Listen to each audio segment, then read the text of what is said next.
정규분포 기억나시죠? 평균 뮤와 표준편차 시그마에 따라서 모양과 위치가 결정되는 분포입니다. 확률 변수 x가 정규 분포를 따른다고 할 때 x를 표준화시키면 표준 정규 분포가 되죠. 평균이 0이고 표준 편차가 1입니다. 얘를 z라고 하죠. 그리고 이러한 확률 변수로부터 뽑은 랜덤한 z 값을 제곱을 해주면 0 미만에 있는 음수 값들이 0 이상 양수로 넘어가면서 다음과 같은 카이제곱 분포가 나타나게 됩니다. 정규 분포나 표준 정규 분포는 좌우 대칭 종 모양인데 카이제곱 분포는 비대칭이죠. 뮤와 시그마와 같은 모수가 아니라 자유도라는 값에 의해서 모양이 결정됩니다. 자유도가 작을수록 0에 바짝 붙어있는 극단적인 비대칭이 나오고요. 자유도가 클수록 점점 평탄해지면서 좌우가 대칭으로 변합니다. 자, 여기까지가 카이제곱 분포였습니다. 정규 분포랑은 달리 굉장히 인위적으로 만든 느낌이 들죠. 정규 분포나 지수 분포, 포화송 분포 같은 경우에는 자연계에서 일반적으로 볼 수 있는 확률 분포인데 반해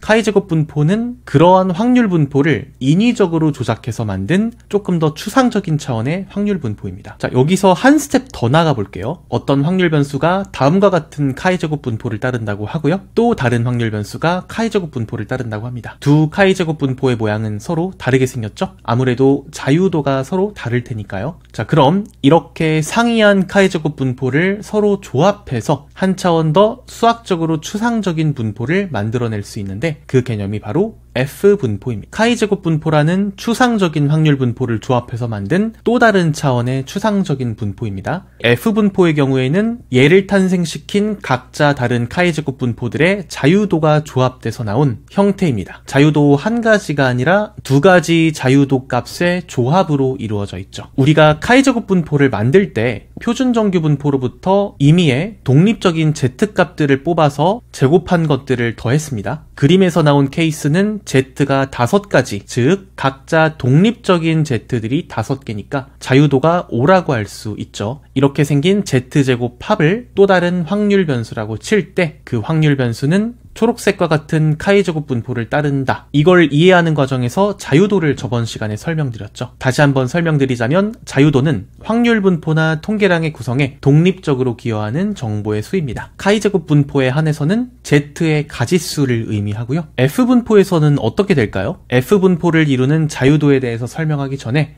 F분포가 어떤 식으로 계산되는지를 먼저 이해할 필요가 있습니다. 카이제곱 분포를 따르는 확률 변수 U1이 있다고 치겠습니다. 이 분포의 자유도는 누1이라고 부를게요. 참고로 저 V처럼 생긴 그리스 문자는 누라고 부릅니다. 그리고 또 다른 카이제곱 분포를 따르는 확률 변수 U2가 있다고 하고요. 자유도는 누2입니다. 자, 여기서 첫 번째 확률 변수인 U1을 끄집어내고요. U1을 누1으로 나눕니다. 확률 변수를 자유도만큼 나누기 한다는 뜻이죠. 이거를 다시 한번 해볼게요. 오른쪽 분포로부터 U2를 꺼내고요. U2 값에 대해서 누2를 나눕니다. 똑같은 연산을 두 번 한 거죠. 그래서 아까 구한 것 나누기, 방금 구한 것.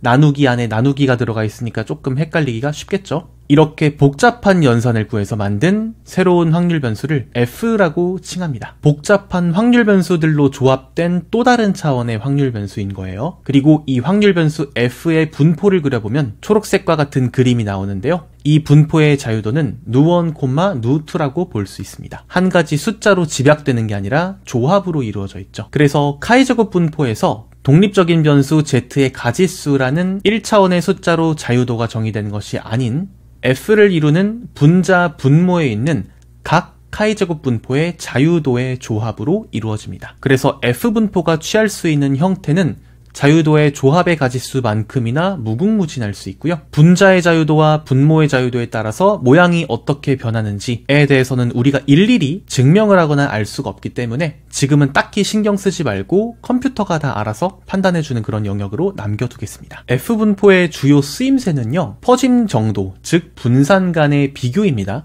왜냐? 본질적으로 F분포라는 거는 비율에 관한 분포이기 때문입니다. 그래서 두 집단의 분산 간의 차이가 있는지를 검정할 때 쓰거나 혹은 분산 분석이라고 나중에 배우실 가설 검정 유형 중에 아노바라는 파트가 있습니다. 그때 쓰이거나 회귀 분석이라는 파트에서 설명 변수가 종속 변수를 얼마나 잘 설명하는지 그 유의성을 검증하는 데 쓰이기도 합니다. 이번 영상에서는 카이제곱 분포에서 F분포로 어떻게 이어지는지를 봤는데요. F분포의 정의상으로는 그렇습니다. 서로 다른 두 카이제곱 분포를 따르는 확률 변수를 각각의 자유도로 나눈 값의 비율을 의미하는데, 통계학에서는 상당히 정교하게 카이제곱 분포뿐만 아니라 T분포와 F분포가 연결되거든요. 그리고 어느 파트에서는 T분포와 카이제곱 분포가 정교하게 연결되기도 합니다. 자, 근데 여기까지 들어가면 지나치게 수학적인 파트가 되기 때문에 난이도를 조금 더 올린 다른 영상에서 보도록 하고요. 결론적으로 F분포가 성립하기 위해서는 그 밑바탕에 카이제곱 분포가 전제되어 있어야 됩니다. 그리고 카이제곱 분포는